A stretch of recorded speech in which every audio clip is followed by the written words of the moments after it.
مقصد کیا ہے؟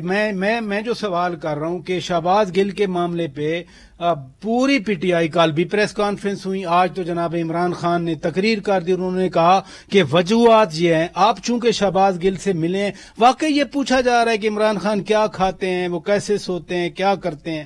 ہاں، انہوں نے یہ اوپن کورٹ میں ہی کہا تھا۔ سردار صاحب کے کچھ شاگرد جو ہے نا وہ کوئی اچھے ثابت نہیں ہوئے سر، کوئی صاحب مشورے نہیں دیے، مجھے لگتا ہے آپ نہیں شامل اس میں۔ نہیں، آپ کو کیوں لگ رہا ہے؟ جو بھی کر رہے ہیں وہ گلے ہی پڑ رہی ہے سر، جو بات بھی کر رہے ہیں۔ اب شہباز گل اور محسن بیگ کیس کا تو تقابل نہیں ہو سکتا۔ محسن بیگ نے تو تشدد بھی کیا تھا پولیس والوں کے اوپر جو ان کو پکڑے گئے تھے، اس میں تو بیچارے نے تو کچھ بھی نہیں کیا، اس نے تو بھگتا ہی ہے۔ نہیں، لیکن یہ تو کیس تو زیادہ اسٹرانگ ہے نا، اب بغاوت والی کا بات کیس جو ہے نا، جی نہیں، اگلنے والی بات ہے۔ یہ اگلوانا جو ہے یہی وتیرہ غلط ہے۔ چھ کچھ نہ ہو، کسی کو مار کے، سب کو پتا ہے آپ اگلوا بھی لیں گے پولیس کے سامنے تو کیا ہو جائے گا، لیکن اس ملک کی بڑی بھیانک تاریخ رہی ہے۔ خود اپنا کھوسا صاحب جانتے ہیں، جس پارٹی سے تعلق ہے، بھٹو صاحب کے خلاف مسعود محمود نہیں تیار کیا گیا تھا، کس طرح تیار ہوا آپ کو نہیں پتا؟ آصف زرداری صاحب کی زبان کاٹی گئی، وہ تو پھر مل گئے ہیں نا یہ سارے انہیں کے ساتھ۔ ایک جگہ سے دوسری جگہ، دوسری سے ایک ہوتا تھا کیس کراچی میں، دوسرا لاہور میں، تیسرا اسلام آباد میں۔ وہی چیزیں دیکھیں نا، اسلام آباد میں ایف آئی آر ہوئی، ساتھ میں کراچی میں ہو گئی، سیم پیٹرن۔ اسی طرح پہلے جو ایف آئی آریں ہوئی، کوئی ایک ادھر ہو گئی جیسا آپ کے صحافیوں کے اوپر ہوئی لسبیلا میں، اور پتہ نہیں کدھر کدھر کرائی 16 ایف آئی آریں ایک ہی مضمون کے، تو جو مطلب جو اس کا بنانے والا وہ ایک ہی ہے۔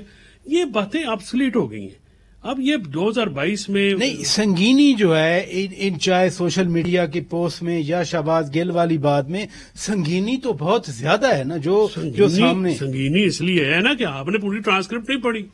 وہ تو فوج کی 20 جگہ تو اس نے فوج کے حق میں بات کی ہے، ٹھیک ہے، میں وہی بات کر رہا ہوں کہ کوئی اخبار تو گزری ہوگی۔ اور یہ جو آپ کے صحافی ہیں انہوں نے کہا، اور جو جن کو سمجھا جاتا ہے کہ عمران مخالف میڈیا ہیں، ان کے اوپر صحافیوں نے کہا کہ جی یہ جو آپ نے تھریش ہولڈ رکھا ہوا ہے، دیکھیں یہ بڑا آسان ہوتا ہے۔ یہ 1856 میں جب جنگ آزادی ہوئی تھی تو تب برٹش آرمی نے یہ چیزیں انسرٹ کی تھی۔ بعد میں ظاہر ہے ہماری کیونکہ پارلیمنٹ کام اس طرح سے نہیں کرتی ہے۔ یہ کھوسا صاحب کی بات بڑی اچھی ہے کہ اقتدار میں آگے سب جو ہے وہی کام کرنا شروع کرتے ہیں جس میں اپوزیشن کی۔ بات یہ ہے کہ یہاں پہ پرابلم یہ ہے نا کہ جب اقتدار میں آتے ہیں تو پھر اور چیزیں ہو جاتی ہیں اور سوچتے نہیں ہیں، اور اسی لیے کوئی بھی پارٹی یہ جو ہیں یہ کروا رہے ہیں اس وقت پی ڈی ایم کی حکومت، کیا ان کے ساتھ خود نہیں ہوتا رہا؟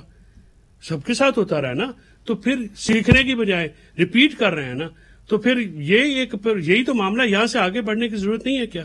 دیکھیے آپ صحافی ہیں، میں وکیل ہوں، آگے تو پھر جیسے آج بھی عمران خان نے کہا کہ جی اسٹیبلشمنٹ اپنے فیصلے پہ نظر ثانی کرے، پارلیمنٹ میں تو وہ بھی بات نہیں ہو رہی نا۔ سیاسی سوال ہے وہ سیاسی، آپ سیاستدانوں سے کریں، میں پی ٹی آئی کا سیاسی موقف تو بالکل نہیں دوں گا۔ میں تو لیگل بات یہ کہہ رہا ہوں کہ دیکھیں لیگل بات بالکل ٹھیک ہے، کانسٹیٹیوشن میں ہر ادارے کا ایک رول ہے ایگزیکٹ، اور احترام ہے کانسٹیٹیوشن میں، لیکن ہر ادارے کا احترام بھی ہے، احترام بھی ہے، اور لیکن ادارے جو ہے نا وہ کانسٹیٹیوشن سے بڑے نہیں ہونے چاہیے، لا سے بڑے نہیں ہونے چاہیے، عوام سے بڑے نہیں ہونے چاہیے۔ سردار صاحب کچھ کہنا چاہ رہے ہیں؟ اور قانون اور آئین کے مطابق جو دیکھیے کوئی ایسا مسئلہ نہیں ہے، سب چیزوں کے، سب اداروں کے جو ہے نا رول ڈیفائن ہے، اپنا شخصیات کے بھی ڈیفائن ہے، آفیسز کے بھی ڈیفائن ہے، جی ان کے مطابق کام ہونا چاہیے، تو کچھ بھی مسئلہ نہیں ہوگا۔